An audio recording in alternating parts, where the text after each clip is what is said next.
आज के इस वीडियो में हम लोग जानेंगे गुरुकुल शिक्षा प्रणाली क्या होता है और इनके विशेषताओं के बारे में हम लोग जानेंगे। Discuss the silence features of the Gurukul system of educations, जो आपके बीएड प्रथम वर्ष C2 यानी कंटेम्पररी इंडिया एंड एजुकेशंस में आपके सवाल पूछे जा सकते हैं। तो चलिए आज के इस क्लास को शुरू करते हैं। जो गुरुकुल शिक्षा पद्धति है इसमें कौन कौन से महत्वपूर्ण पहलू होते हैं, तो आइए एक एक करके हम लोग सीखते हैं और आप चाहे तो इसको नोट्स भी कर सकते हैं। तो चलिए शुरू करते हैं। गुरुकुल में जो शिक्षा पद्धति थी उसमें गुरु की क्या भूमिका थी। जो गुरुकुल शिक्षा प्रणाली थी इसमें गुरु का जो है ना स्थान सर्वोच्च था। कहने का मतलब जो आपका गुरुकुल शिक्षा पद्धति प्रणाली है इसमें गुरु को ही सर्वे सर्वा माना जाता था।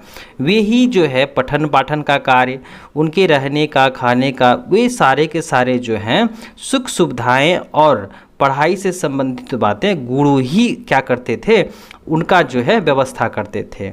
वे शिष्यों के शैक्षिक और व्यक्तिगत विकास के मार्ग में मार्गदर्शन है ना और दिशा निर्देश देने के केंद्रीय भूमिका निभाते थे। यानी कि जो बच्चे का विकास हो, उसका शैक्षणिक परिवेश हो, व्यक्तिगत विकास हो और सही तरह से मार्गदर्शन हो, इन सभाओं का जो है जिम्मेदारी गुरु के पास थी। उसके बाद देखें कि गुरु शिष्यों को महत्वपूर्ण कार्य सौंपते थे, जिसके लिए उन्हें गुरु दक्षिणा के रूप में शुल्क प्राप्त होता था। यानी गुरु जो होते थे वह शिक्षकों को महत्वपूर्ण यानी शिष्यों को जो है कुछ कार्य सौंपते थे और उनके लिए उन्हें क्या होता था, गुरु दक्षिणा के रूप में शुल्क प्राप्त होता था। उसके बाद दूसरा देखें मूल्यों और अनुशासन पर जोर है ना। तो गुरुकुल शिक्षा प्रणाली का जो उद्देश्य था वह विद्यार्थियों का सर्वांगीण विकास और शिक्षा प्रदान करना था। यानी कि जो बच्चे का विकास होता है यानी कि होलिस्टिक डेवलपमेंट्स पर जो है जोर दिया जाता था, जिसमें आध्यात्मिक विकास पर, नैतिक पर और शारीरिक के साथ साथ शिक्षा के सभी पहलुओं पर विशेष ध्यान दिया जाता था। यह विद्यार्थियों की ईमानदारी, आदर, करुणा और अनुशासन जैसे मूल्यों को विकसित करके अनेक व्यक्तित्व के विकास पर बल देता था। कहने का मतलब ये हुआ कि जो गुरुजी थे वह आपके गुरुकुल शिक्षा पद्धति में सर्वे सर्वा थे और वो बच्चों की शिक्षा से लेकर के जो भी आपके आध्यात्मिक हो, नैतिक हो, शारीरिक हो या शिक्षा से संबंधित जितने भी सारे क्या थे आयाम थे, इन पर क्या देता था, महत्वपूर्ण बल देता था। कुल मिला करके जो गुरु थे वह बच्चों के सर्वांगीण विकास पर ध्यान रखता था। उसके बाद आगे देखें गुरुकुल प्रणाली कैसे संचालित होती थी, इनकी क्या छात्रों की संरचना थी, उनका पाठ्यक्रम और जीवन शैली कैसा था। तो आइए देखते हैं कि सीखने का माहौल और दैनिक दिनचर्या कैसा होता था। तो गुरुकुल जो होता था ना वह शांत परिवेश में रहता था या शांत जगह में रहता था।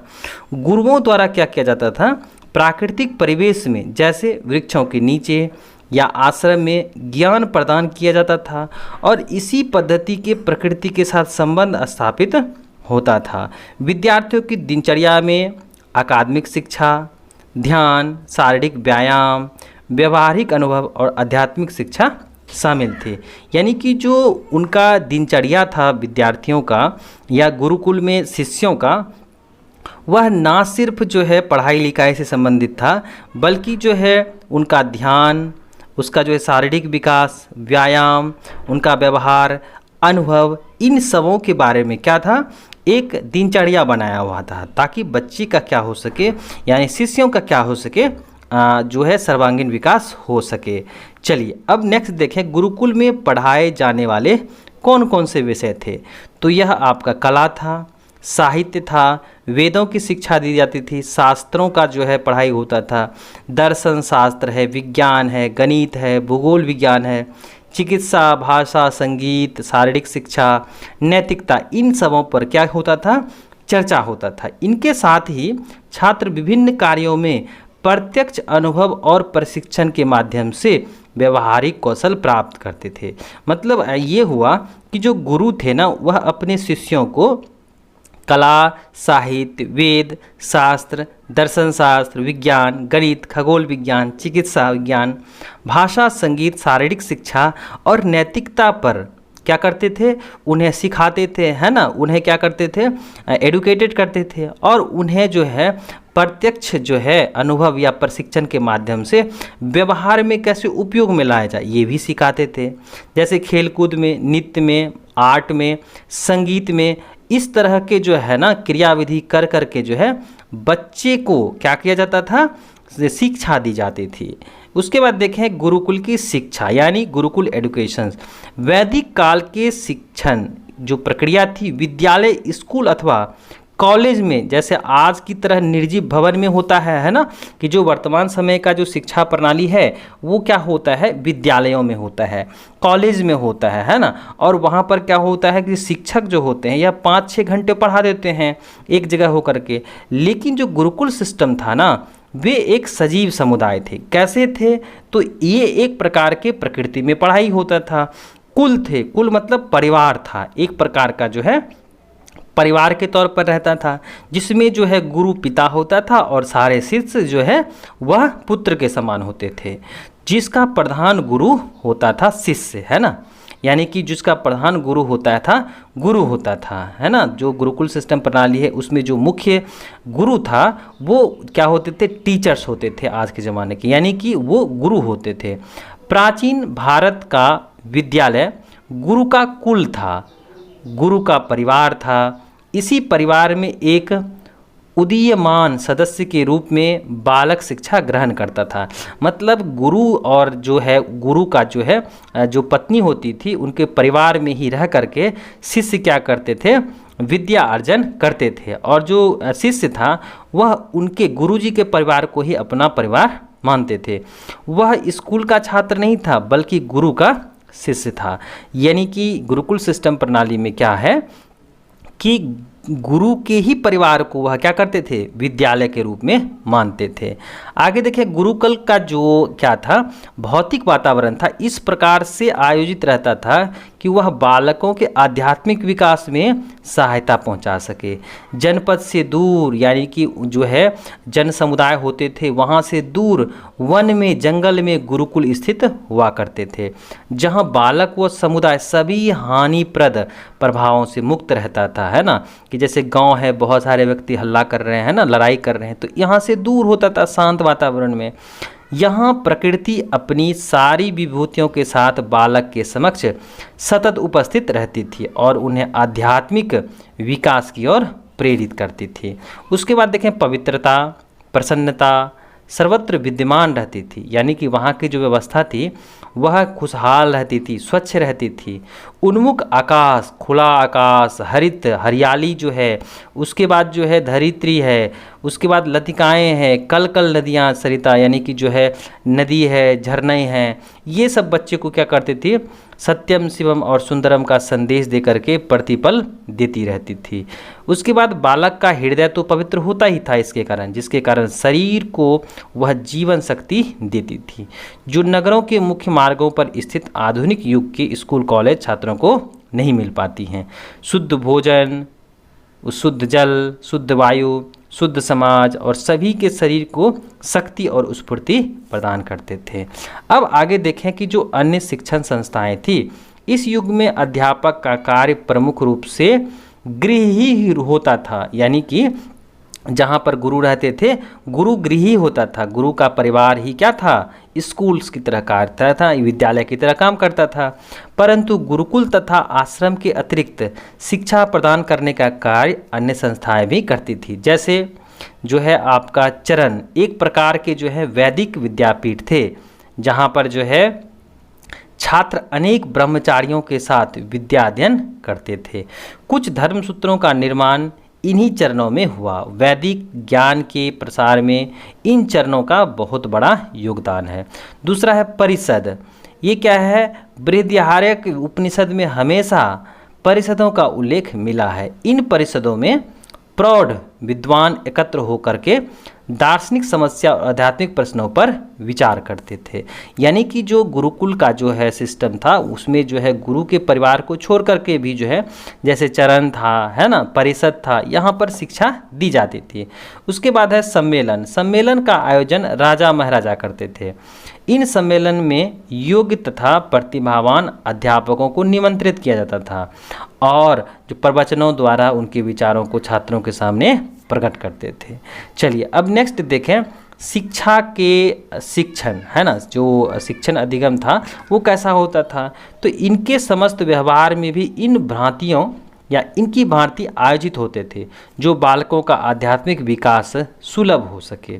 प्राचीन काल की शिक्षण विधि मौखिक थी, यानी कि बोल बोल के पढ़ाया जाने वाला जो है व्यवस्था था और छात्रों को आचार्य द्वारा बताई गई सभी बातों को कंठस्थ करना होता था। दूसरी विधि थी कक्षा नाटकीय पद्धति। इस पद्धति में उच्च कक्षा में मेधावी छात्र निम्न कक्षा के छात्रों का अध्यापन करते थे और उन्हें नायक कहा जाता था। जो सीनियर स्टूडेंट थे, जो सीनियर शिष्य थे, वह क्या करते थे, छोटे शिष्य को क्या करते थे, बताते थे, अध्यापन का कार्य करते थे और वे क्या कहलाते हैं, नायक कहलाते हैं। उसके बाद नेक्स्ट देखें उपनयन। गुरुकुल में प्रवेश पाने के लिए सामान्यतः उपनयन संस्कार संपन्न होना जरूरी था। अथर्ववेद तथा शतपथ ब्राह्मण में इस संस्कार की विधि तथा महत्व दोनों वर्णित है। इस विधान में क्या होता था कि बालक गुरु के सम्मुख सुविधा लेकर उपस्थित होता था और प्रार्थना करता था कि भगवान मुझे ब्रह्मचारी स्वीकार करें। गुरु उसका नाम और उसके वंश के बारे में पूछते थे और संतुष्ट होने के पश्चात उस बालक को शिष्य बनाने के लिए तैयार हो जाते थे। गुरु अपना दाहिना हाथ शिष्य के मस्तक पर रखते थे और उसके बाद बालक का आध्यात्मिक गर्भधान करते थे। शिष्य जो है 3 दिनों तक गुरु के गर्भ में ही रहता था, यानी कि घर में ही रहता था और तीसरी रात को उसका पुनर्जन्म होता था। जन्म के तुरंत बाद गुरु शिष्य को सावित्री मंत्र की दीक्षा देते थे और इसके साथ वह ब्रह्मचर्य जीवन में प्रविष्ट हो जाता था।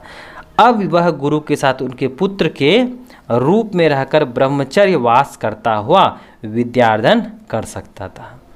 अब यह द्विज कहला जाता था, है ना। उसके बाद ब्रह्मचारी के सांकेतिक चिन्ह थे, जैसे कुश का जो है मेखला, मृगछाला, लंबे केस, दंड और कमंडल, है ना। उसके बाद देखिए अवधि है, शिक्षा की क्या अवधि है। तो साधारणतः गुरुकुल शिक्षा में 12 वर्ष तक ब्रह्मचर्य में वास करते थे और विद्यार्जन करते थे। उसके बाद है शिक्षा सत्र, है ना। कैसे था कि वैदिक विद्यालयों का जो ज्ञान अधिकतर सावन महीने की पूर्णिमा को प्रारंभ होता था और इस अवसर पर उत्सव मनाया जाता था जो उपाक्रमण कहा जाता था। इस अवसर पर गुरु और शिष्य सभी मिलजुल करके वैदिक देवता इंद्र, वरुण आदि की पूजा करते थे। देवताओं की पूजा करने के बाद मेधा, प्रधा और प्रज्ञा तथा जो है श्रद्धा, मानसिक शक्तियों की, इन तीनों की पूजा होती थी। इस उत्सव के बाद विद्यालय का कार्य नियमित रूप से लगभग 5 महीने तक चलता रहता था। साधारणतः जो है पौष मास के पूर्णिमा को नियमित अध्ययन समाप्त हो जाता था। उसके बाद आगे देखें पाठ्य पुस्तक, है ना। बहुत दिनों तक वैदिक विद्यालय का शिक्षण वेदों के माध्यम या अध्ययन तक ही सीमित रहा, किंतु पीछे चल कर के वह ब्राह्मण जब अरण्य उपनिषद प्रकट हुए, साथ ही व्याकरण शिक्षा, कल्प, निरुक्त, छंद, ज्योतिष, वेदांत आदि के रूप में प्रकट हुए और उनका भी अध्ययन पाठ्य पुस्तक के रूप में किया जाने लगा। इस प्रकार वैदिक काल में बहुत से विषयों की पढ़ाई होने लगी। उसके बाद नेक्स्ट देखें शिक्षण विधि कैसी थी। तो प्राचीन काल में भारत के मौखिक रूप से हुआ करता था। मौखिक शिक्षण में 3 प्रक्रियाएं रहती थी। पहला श्रवण यानी सुनना, मनन उसको मन में विचारना और निस्वादन उसे ग्रहण करना। उपनिषदों में शिक्षण की एक नई शैली का परिचय मिलता था। यह शैली प्रश्नोत्तरी में शैली थी। उसके बाद देखें गुरुकुल में गुरु शिष्य संबंध कैसा था। तो ये बहुत ही मधुर था और शिष्य जो है गुरु का वात्सल्य प्रेम पाते थे और शिष्य जो है गुरु का साक्षात परमेश्वर माना जाता था। अब आइए निष्कर्ष देख लेते हैं कि गुरुकुल और आधुनिक शिक्षा प्रणाली दोनों में अपने अपने फायदे और नुकसान हैं।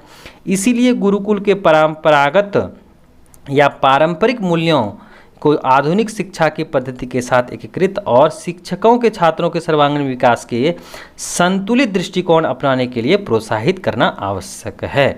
उसके बाद गुरुकुल की पारंपरिक जो शिक्षा प्रणाली है, छात्र शिक्षक संबंध, आत्म अनुशासन, मूल्य आधारित शिक्षा पर जोर दिया जाता था।